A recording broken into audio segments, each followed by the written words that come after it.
I think the most succinct way to demonstrate the ferocity of the Cobra's performance is to play you the audio from our photographer's microphone during the launch test.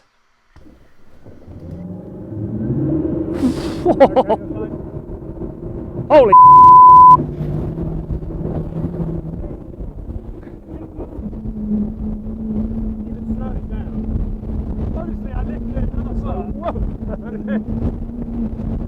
Alright, back in 2002 my parents bought a Cobra 7.2 with a 225 horsepower Mercury Optimax, and we picked that rib because at the time they were focusing on leisure. It didn't feel utilitarian or sparse like lots of ribs could. It had place to sit and place to have lunch and place to sunbathe and lots of storage. And even though this boat here is 9.2 meters long and about 180 grand with a pair of 300 horsepower outboards, that Cobra formula is still there and it still works so well. They really haven't thrown the baby out with the bathwater as they've improved and made these boats bigger. So you still get all that stuff. You still get the lovely sandpad up front with the built-in storage. You get the U-shaped seating back with a built-in table. You get the fantastic leaning posts and lots of storage, and it's practical. But with these engines, this one will do over 60 knots. Now, because of the conditions out here in Poole, I haven't really got that close to wide open throttle. We've had about 40-45 knots downwind, which feels seriously rapid in these conditions, and I've no doubt there's a lot more spare. But what really stands out when you're driving it is how stable it feels. It just dispenses with these waves so comfortably. It's completely nonchalant the way it lands and just takes off again. And part of the character of this thing is these engines. There is just so much power on tap all throughout the rev range. From a standstill, it is just electric. But then when you're cruising at 40 knots, you slam the throttles home, there's just as much acceleration on tap. They are ready to go like that. It is such an exciting boat to drive, but if you just want to cruise at 30 knots in a big sea and just get somewhere, it will look after you. It's dry, it's stable, it lands beautifully softly. It is an absolute joy to drive. In a straight line, it's an absolute weapon. If you want to cruise at 20 knots, fine. If you want to cruise at 40, 50 knots, you can do that as well. In the turns, it's a long boat with a couple of big outboards. You just have to be careful as you feed the power in, because it will really heel. It'll turn around very, very quickly indeed. Perfectly safe, perfectly controlled. You just want to be aware of it. Tell your guests before you pull a really hard turn. There's plenty of grip. Doesn't lose a huge amount of power when you're in the turn as well. You look down and you're still sort of pulling 20-25 knots even in a hard turn. And the steering isn't super light, which is great because it means you don't have to constantly be adjusting it, keeping a hand really firmly on the wheel when you're traveling at high speed. It's got a bit of resistance, so you don't need to worry about little corrections. You can probably see how comfortable the driving position is.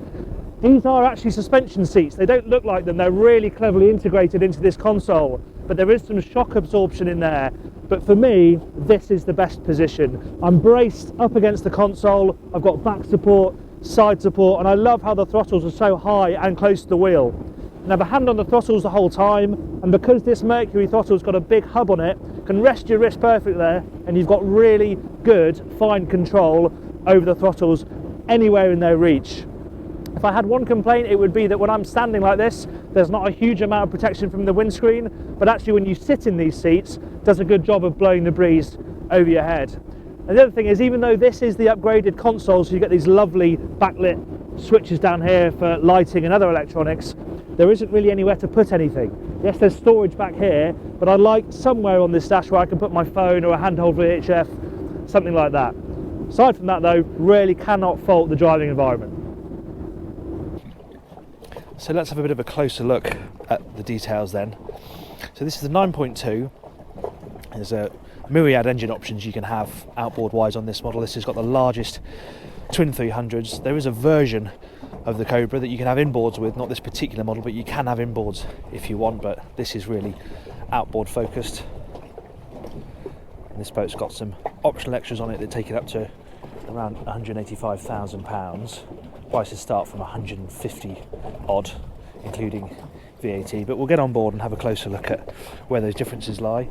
You can see the colour scheme's completely customisable, loads of choice there. This is all Silvertex upholstery, comes in many different colours, same with the mouldings, same with the Hypalon tubes. You can really play with the colour scheme and get one that suits your taste. But this looks nice and smart, the contrast of black and red. And what I like is you step on board, obviously you can stand on the tubes, but there's also these steps here. So you can easily step into the deck. They're raised up so they come to meet your foot as you come down from a quayside. Really works quite well. It's actually an option to have this U-shape. As standard, you get a flat bench across the transom, but you have this extended U, and as you can see, it just makes it that bit more sociable, especially when you combine it with the table. Now this folds away back into this section here. You can see there's a handle there, so that section of the chair lifts up and then the table just slots away all in one movement. It's really slick, means you can get it in and out really quickly, and this makes a really nice spot to sit and have a drink or a picnic. There's a cushion that goes across this back deck here, so you can create sunbathing space that someone can lie across. So it's finished in teak, but there's also storage under here as well. Really good storage. That's the cushion that goes over the deck, but this is where you've got access to batteries, filters.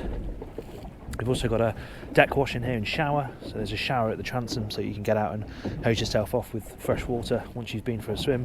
But it's really useful just to have this amount of storage here at the back of the boat, and everything's really easy to access. Close that down again. There is the option to have an A-frame as opposed to the ski pole. This looks a bit nicer, it's quite a slick piece of design, but you can have a full A-frame that goes across like this. If you want radar, then you'd probably have to have that to fit the radar scanner too. But this is a neat solution. It's got your nav lights in it, it's got your VHF aerial, and on the back you've also got a towing eye for water sports. Moving forward, you have the console. The Cobra have always been very good at fitting storage all over their ribs, and this is a great spot as well because you've got deep storage under here. This has got a cover in it at the moment, but you can see a really good place to chuck bags, things like that, life jackets when you jump on board. This area you've got some little cubby holes, and you can actually fit USB chargers and things like that inside here, so you can charge a mobile phone or another device from inside there, and it's securely locked away and it's not going to go anywhere. There's more storage under here incidentally, so as you can see this flips up, the base flips up, really good storage for fenders, goes right down the sides there. So again, they really think about storage and how people can use the boats and making life on board as easy as possible. Talked about the helm station out at sea, but you can get a really good look at it here. Layout works really well. Could do with more spaces to put odds and ends, as I've said, but actually the driving position is superb. It's really comfortable with your standing or seating, and the way they've integrated shock absorbing seats into this console, they're just like normal seats on the outside, but they do absorb shock. It's really clever, and all your data is presented through these two MFDs. You've got the Garmin on this side and you've got the Mercury vessel view that side, so that's feeding all of your engine information into it, fuel flow, etc. can all be through that screen.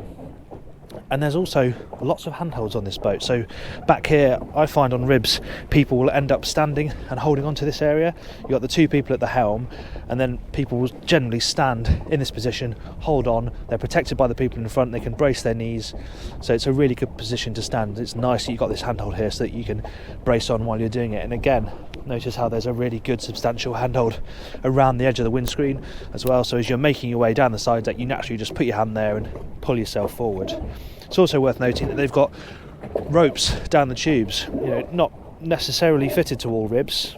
Some people like to leave them clear for the look, but I think this is really useful. Not only is it another thing to hold on to, but as you can see, you can tie fenders to it as well. It may be a rib, but you don't necessarily want it rubbing up and down on a dirty wall, so the fact that you can hang fenders off the tubes is really helpful. Again, you can see these steps here help you up out of the boat. Just means that you've not got a big step straight down to the deck. You've got something to step onto as you get in. That works really nicely.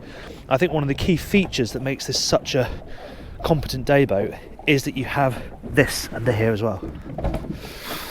So this is an option. to have a toilet underneath here. If you don't have it, you just have storage. But this works really well. Okay, it's not enormous, but it just gives you that extra peace of mind, that extra bit of comfort when you're in a long day on the water. You've got a proper toilet in here, you've got a sink, and it means that you don't have to rely on shoreside facilities. And this actually goes down into a holding tank. There's a black tank for toilet water, there's a grey tank for the sink. That's all fitted down below. So it's really nicely installed and just gives you a bit of peace of mind if you want to spend a nice long day out in the water. And of course you can still use it as storage, you can still chuck stuff in there if you want, but the toilet is a very useful optional extra.